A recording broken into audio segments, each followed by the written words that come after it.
stop relying on your OB or the fertility specialist to do a good job ordering your labs. If you've had labs ordered by one of these clinics before, you might feel like they did a good job, but when we really dive into the details, I find that they don't order nearly enough labs. So I'm going to talk you through this. So when you get your labs done, if you're trying to conceive, you need to have labs done for yourself and for your husband. Today, we're going to focus on the labs that you need to have done for yourself. So first things first, we need to order a certain subset of labs on cycles day 1 through 3. And then there are other labs that we need to order 7 days after you ovulate. So let's talk about the labs that are drawn on cycle days 1 through 3. This is going to be your testosterone, your free testosterone, your DHEA-S, your estradiol, your LH, your FSH, and your sex hormone binding globulin. If you want to throw a bonus lab in there, you can also have your provider check prolactin day 3 of your cycle as well.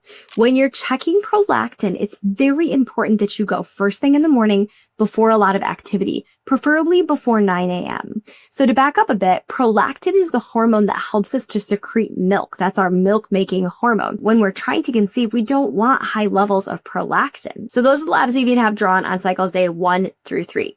Now, 7 days after you ovulate, we need to draw progesterone. Progesterone is essential to be drawn 7 days after you ovulate. If your provider is telling you to draw progesterone on cycle day 21, they are using old school data and their knowledge is not up to date.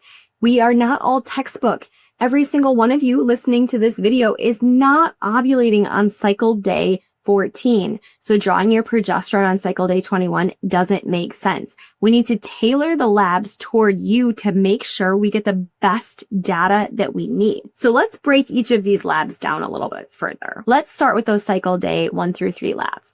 And before we really dive into the understanding of these labs, I want to make sure that you understand that the reference ranges that so many providers are using are just basic reference ranges that are archaic, essentially, based on data that was collected on middle-aged white men. So if you are not a middle-aged white man, those reference ranges most likely do not apply to you. So it's important to make sure that you're working with a provider that has a functional perspective that can help you interpret these based on the data for a female in your age group with your goals in mind. So when I'm interpreting these labs, I always start with testosterone, free testosterone, and DHEA. It's just kind of my flow. So when we're looking at testosterone, I'm going to tell you there is an epidemic of low testosterone across men and women in our society, especially those that are trying to get pregnant. And there are so many different reasons for that, from lifestyle factors to too low of cholesterol, shocking, I know, to not getting enough body movement, not lifting enough weights, things like that. So I'm always looking at testosterone and free testosterone. And with that, I'm looking at DHEA. DHEA is primarily made in the adrenal gland. So if our adrenals are suffering, a lot of times we're not making enough DHEA. Well, DHEA converts to testosterone. So if we don't have enough DHEA, we're likely not going to have enough testosterone. And from there, testosterone converts into estradiol. So as you can see, it's kind of a domino effect. And really, the very first building block of making these sex hormones is going to be cholesterol. So if you have too low of cholesterol, it's impossible for you to make sex hormones. So if you're looking at your labs and your total cholesterol is anything under 150, that's a red flag to you that your cholesterol may be too low to make sex hormones. And you might want to consider eating some good healthy fats like eggs, avocados, nuts and seeds, olives, sardines are my favorite. So eating those foods is going to help your body be able to produce more sex hormones. So we're looking at DHEA, testosterone, estradiol, all together. We're also going to look at sex hormone binding globulin. This may be reported as SHBG on your labs, sex hormone binding globulin. And this is like a magnet. So consider you have a bowl of testosterone, like a bowl of Cheerios, but this is your testosterone. And let's imagine for a minute that your testosterone is magnetic and the sex hormone binding globulin is the magnet. So the sex hormone binding globulin, the magnet, comes into your bowl of testosterone and you take the magnet out and whatever is left in the bowl is your free testosterone. That's the testosterone that is unbound, that's available for use, that your body can actually use. Okay. So if you have a decent amount of testosterone, but you have a really high sex hormone binding globulin, that means that your magnet is really big and it's going to attach to all of that testosterone, all of that hormone. And all you have left to use is what's in the bowl. So if your sex hormone binding globulin's big, you're not going to have very much left in the bowl.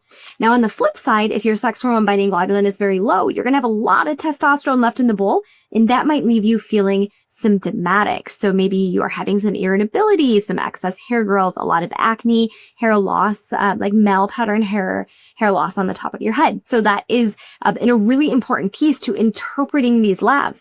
So if your provider is just looking at total testosterone or estradiol, if you're lucky, and not looking at DHEAS and looking at sex hormone binding globulin, you're not getting the full picture. Furthermore, on day 3, we're also going to look at LH and FSH. So FSH is the hormone secreted from the pituitary gland in your brain to your ovaries to develop the follicles.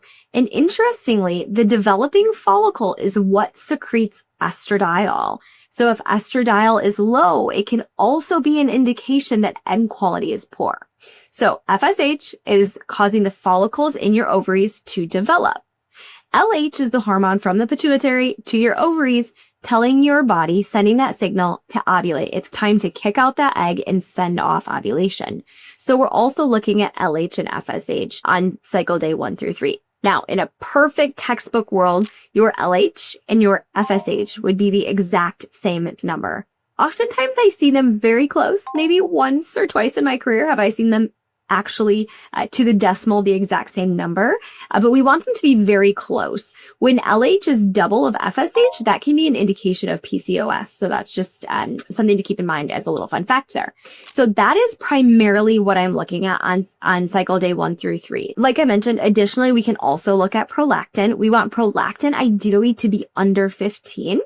And lastly, it's also important when you're analyzing the thyroid to look at the thyroid at the same day in the cycle, consistently cycle to cycle, because your thyroid levels will kind of ebb and flow with your hormones as well. So in my practice, we look at thyroid labs on cycle day 1 through 3 as well to keep things consistent and keeps us all on track. We know we're always looking at thyroid on cycle day 1 through 3 for the most part. So those are your cycle day 1 through 3 labs. Now, back to progesterone. Again, we want progesterone to be drawn 7 days after ovulation. This is imperative because progesterone doesn't peak for very long. If you check on peak +6, it may still be increasing.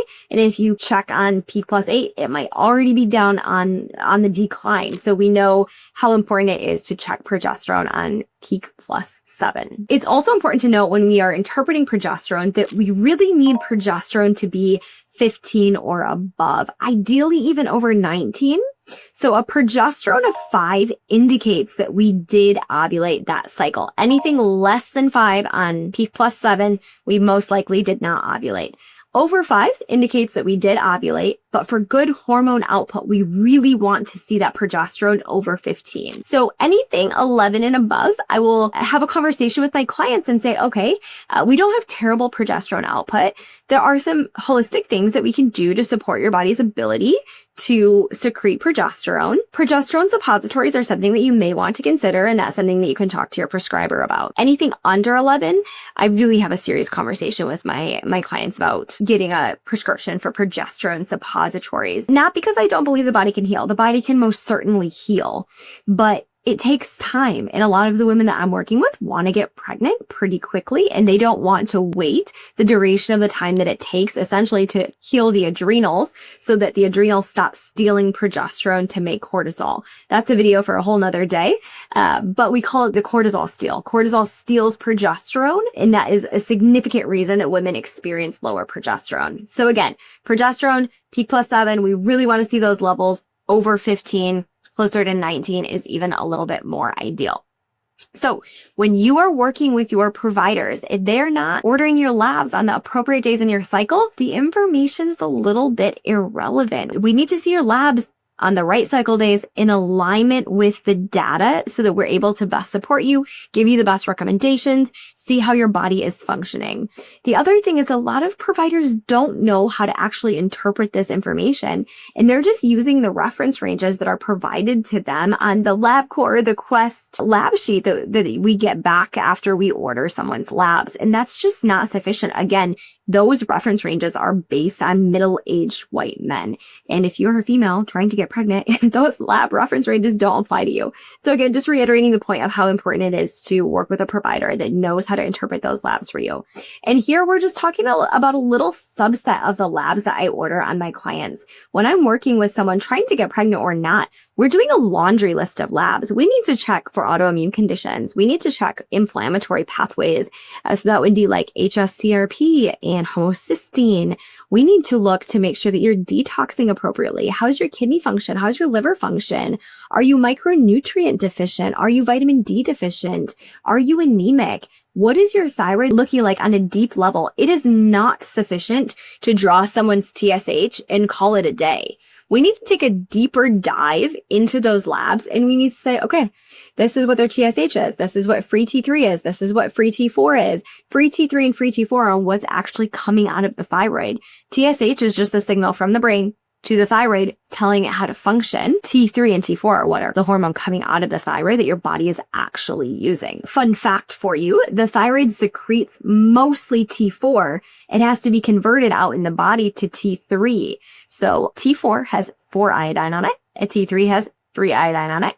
So out in the body, an iodine has to pop off that thyroid hormone to actually become its active form and be used by the body. So we want to look at that, and we want to look for thyroid antibodies. I can't tell you the number of times I have established a partnership with a client, and they tell me, oh, my provider has checked my thyroid. Everything looks good. And I do my analysis and I see that TSH looks good, but they have thyroid antibodies. They're in a situation where Hashimoto's is present and no one has noticed that. No one has caught that. And there's so much that we can do to help the body heal and reverse that. So you want to make sure that your provider is doing a really deep dive look into your hormones, into your overall body function, your micronutrients, inflammation.